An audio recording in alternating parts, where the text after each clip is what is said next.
श्री गणेशाय नमः। नमस्कार दोस्तों, स्वागत है आप सभी का हमारे चैनल भक्ति ज्ञान में। ओम नमो भगवते वासुदेवाय। प्रिय भक्तगणों, आज मैं आपको कार्तिक मास महात्म के 21वें अध्याय की कथा सुना रहा हूँ। सूत जी बोले, भागीरथ के वंश में सुदास नामक एक महाबली राजा हुआ। उसका पुत्र मित्र सह तीनों लोकों में प्रसिद्ध था। वशिष्ठ ऋषि के श्राप से राजा सुदास को राक्षस शरीर मिला। तत्पश्चात गंगा जल की बूंद के अभिषेक से वह विमुक्त हुआ। ऋषि बोले, राजा सुदास को वशिष्ठ जी ने श्राप क्यों दिया और वह गंगा जल के अभिषेक से विमुक्त कैसे हुआ? हे सूत जी, यह सब कथा आप हमें सुनाइए, क्योंकि गंगा कहने सुनने वालों के पाप नष्ट कर देती है। सूत जी बोली, राजा सुदास सब धर्मों का ज्ञाता, सर्वज्ञ, गुणी तथा पवित्र था। वह धर्म पूर्वक पृथ्वी का शासन करता था। जिस प्रकार राजा सगर ने 7 समुद्रों युक्त पृथ्वी की रक्षा की थी, उसी प्रकार उसने भी धर्म विरोधियों से पृथ्वी की विधि पूर्वक रक्षा की। पुत्र पौत्र तथा सब प्रकार के ऐश्वर्यों से युक्त होकर उसने 30 सहस्त्र वर्षों तक पृथ्वी पर राज्य किया। एक दिन राजा सुदास का पुत्र अपने मंत्रियों तथा सैनिकों को साथ लेकर शिकार हेतु वन में गया। वहां हिरणों का वध एवं भ्रमण करते हुए वह धूप तथा प्यास से व्याकुल होकर रेवा नामक नदी के तट पर जा पहुंचा। सुदास के पुत्र मित्र सह ने वहां नित्य कर्मों के उपरांत मंत्रियों के साथ भोजन किया। फिर वहीं रात्रि व्यतीत की। प्रातःकाल उठकर नित्य कर्मों से निवृत्त हो मंत्रियों को साथ ले शिकार हेतु जंगल में घूमने लगा। एक के बाद दूसरे वन में जाते हुए राजा ने कानों तक खींचे हुए धनुष पर बाण चढ़ाई हुए एक हिरण के पीछे दौड़ना आरंभ किया। सैनिक पीछे छूट गए। राजा अकेला ही उस हिरण का पीछा करता हुआ एक ऐसे स्थान पर जा पहुंचा जहां 2 व्याघ्र एक गुफा के भीतर मैथुन कर रहे थे। राजा हिरण को देखकर उन व्याघ्रों के सामने जा पहुंचा। फिर उसने मंत्र पढ़कर घोट छोड़े हुए अपने एक बाण से व्याघ्री को मार डाला। मरने पर वह व्याघ्री राक्षसी का रूप धारण कर भयंकर घोष करती हुई 30 योजन क्षेत्र में गिरी। राक्षसी को गिरता हुआ देखकर उस व्याघ्र रूपी राक्षस ने कहा, मैं इसका बदला लूंगा। इसके बाद वह अंतर्ध्यान हो गया। राजा भयभीत होकर वहां से लौट पड़ा और अपनी सेना से जा मिला। उसने अपने मंत्रियों को सारी घटना कह सुनाई। फिर उसने अपने नगर में लौट कर वहां आकर समस्त अलंकारों से युक्त राजा धर्म पूर्वक पृथ्वी का शासन करने लगा। परंतु उसका हृदय संकुचित बना हुआ रहता था। बहुत समय बीत जाने पर उसने वशिष्ठ आदि ऋषियों को साथ लेकर अश्वमेध यज्ञ किया। ब्रह्मा आदि देवताओं को यथाविधि हवि प्रदान कर यज्ञ समाप्त होने के बाद वशिष्ठ मुनि स्नान करने के लिए चले गए। इसी बीच राजा द्वारा बाधित वह राक्षस क्रुद्ध होकर बदला चुकाने के लिए वहां आ पहुंचा। मैथुन करते समय राजा ने उसकी युवती स्त्री का संहार किया था। अतः उस दुख से दुखी दैत्य अत्यंत क्रुद्ध होकर वहां आया था। वह राक्षस गुरु वशिष्ठ का वेश धारण कर राजा के पास पहुंचा और बोला, हमारे भोजन के लिए मांस तैयार कराओ। फिर उसी राक्षस ने रसोइयों का भेष बनाकर राजा को मनुष्य का मांस लाकर दिया। राजा उस मांस को एक स्वर्ण पात्र में रखकर गुरु के लौट आने की प्रतीक्षा करने लगा। जब गुरु वशिष्ठ जी वहां आए तो राजा ने विनय पूर्वक स्वर्ण पात्र में रखा हुआ वह मांस उन्हें भोजन के लिए सादर समर्पित किया। उसे देखकर वशिष्ठ जी आश्चर्यचकित हुए। फिर उन्होंने समाधि लगाकर उस मनुष्य मांस की जानकारी प्राप्त कर ली।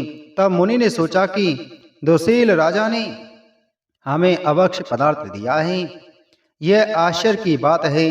तदुपरांत मुनि ने क्रुद्ध होकर राजा से कहा, हे राजन, तुमने हमें जो अभक्ष्य पदार्थ दिया है वही तुम्हारा भोजन होगा।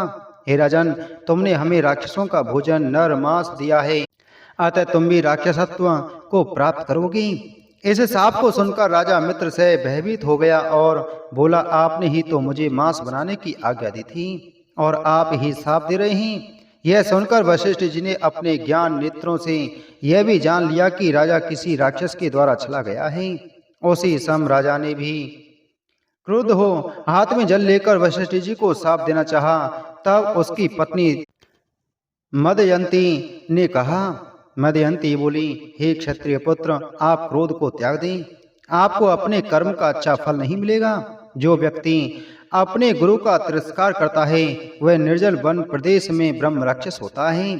जितेंद्रिय क्रोध को जीतने वाला तथा गुरु की सेवा करने वाला व्यक्ति ही ब्रह्मलोक को प्राप्त होता है, ऐसा शास्त्रों ने कहा है।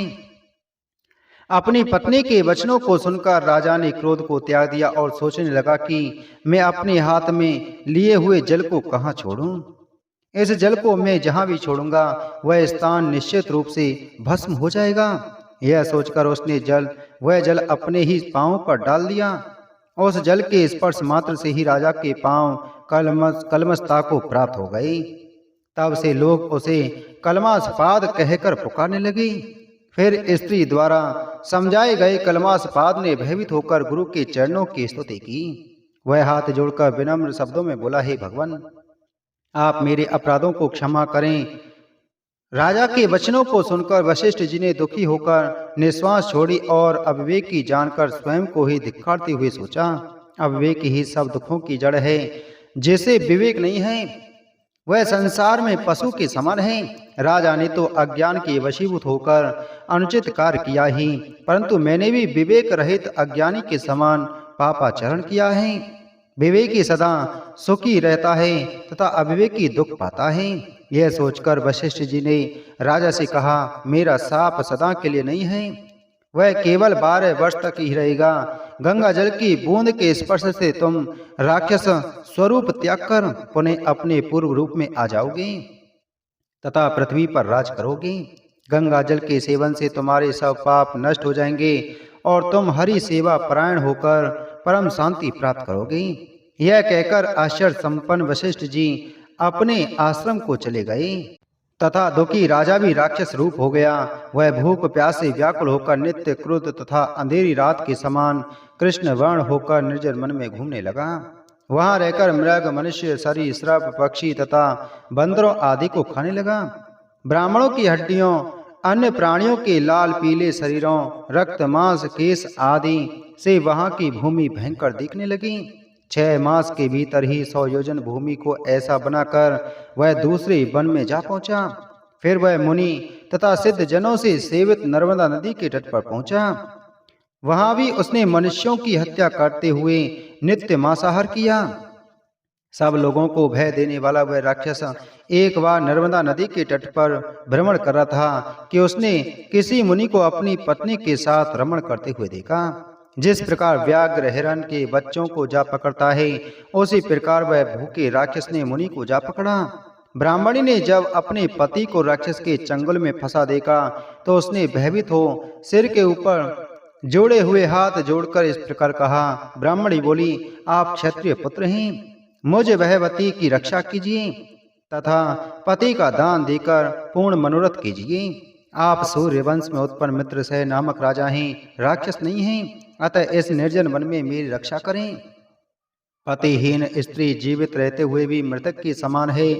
फिर बाल वैधव्य के विषय में तो कुछ कहा ही नहीं जा सकता। मैं अपने माता पिता को नहीं जानती, पति ही मेरे परम बंधु तथा परम जीवन ही। हे राजन, आप सब धर्मों को जानने वाले तथा स्त्रियों की मनोवृत्तियों को भी ज्ञाता ही। मेरा पुत्र छोटा है, इस बंधुहीन को बचाइए। मैं इस निर्जन वन में अपने स्वामी से रहित होकर किस प्रकार जीवित रहूंगी। मैं आपकी पुत्री के समान हूँ, पति दान देकर मेरी रक्षा कीजिए। हे महाप्राज्ञ, प्राण दान से बढ़कर संसार में कोई दान नहीं है, अतः मुझे प्राण दान दीजिए। यह कहकर वह राक्षस के पांव पर गिर पड़ी और बोली, मैं आपकी पुत्री हूँ, पति दान देकर मेरी रक्षा कीजिए। ब्राह्मणी द्वारा इस प्रकार प्रार्थना किए जाने पर भी उस राक्षस ने ब्राह्मण को ऐसे खा लिया जैसे व्याघ्र हिरण के बच्चे को जबरदस्ती खा जाता है। तब उसकी पतिव्रता स्त्री ने अत्यधिक विलाप करते हुए पहले से ही श्रापग्रस्त राजा को यह श्राप दिया। ब्राह्मणी क्रोध में भरकर बोली, जिस प्रकार तुमने मैथुन प्रवृत्त मेरे पति का बलपूर्वक विनाश कर दिया है, उसी प्रकार तुम जब कभी मैथुन करोगे तभी तुम्हारा भी नाश हो जाएगा। यह श्राप देने के बाद ब्राह्मणी ने पुनः क्रुद्ध होकर इस प्रकार दूसरा श्राप दिया, तुमने मेरे पति को मारा है, अतः तुम्हारा यह राक्षसत्व सदा स्थिर रहेगा। इन दोनों शापों को सुनकर राक्षस के मुंह से भी अंगार जैसे शब्द निकल पड़े। राक्षस बोला, हे दुष्टी, तूने मुझे 2 शाप दिए, क्यों दिए? एक अपराध के लिए 2 शाप देना अनुचित है। हे दुष्टी, तूने मुझे एक के बाद दूसरा शाप दिया है, अतः मैं भी तुझे शाप देता हूँ कि तू भी अपने पुत्र सहित पिशाचिनी योनि को प्राप्त कर यहीं बनी रहोगी। इस प्रकार शाप देने से वह ब्राह्मणी भी पिशाचिनी बन गई तथा उसका पुत्र भी पिशाच बनकर भूख से व्याकुल हो विलाप करने लगा। वह राक्षस तथा पिशाचिनी उस निर्जन वन में चिल्लाते हुए घूमने लगे। एक समय में नर्मदा नदी के तट पर राक्षसों द्वारा सेवित एक वट वृक्ष के नीचे जा पहुंचे। उस वृक्ष के ऊपर अपने गुरु के शाप के कारण राक्षस योनि को प्राप्त एक अत्यंत दुखी तथा लोक विरोधी ब्रह्म राक्षस रहता था। अपने वृक्ष के नीचे उस राक्षस तथा पिशाचिनी को आया हुआ देखकर वह ब्रह्म राक्षस अत्यंत क्रुद्ध होकर बोला, मेरे जैसा ही रूप धरकर तुम दोनों यहाँ किस लिए आए हो? किस पाप के कारण तुम्हें ऐसा रूप मिला है, वह मुझे बताओ। तब सौदास ने ब्रह्म राक्षस को अपनी तथा ब्राह्मणी की कथा कह सुनाई। इति श्री पद्म पुराणे कार्तिक मास महात्म के अंतर्गत गंगा प्रस्ताव तथा मित्र सह उपाख्यान नामक 21वां अध्याय संपूर्ण हुआ। बोलो कार्तिक मास महात्म की जय। बोलो विष्णु भगवान की जय।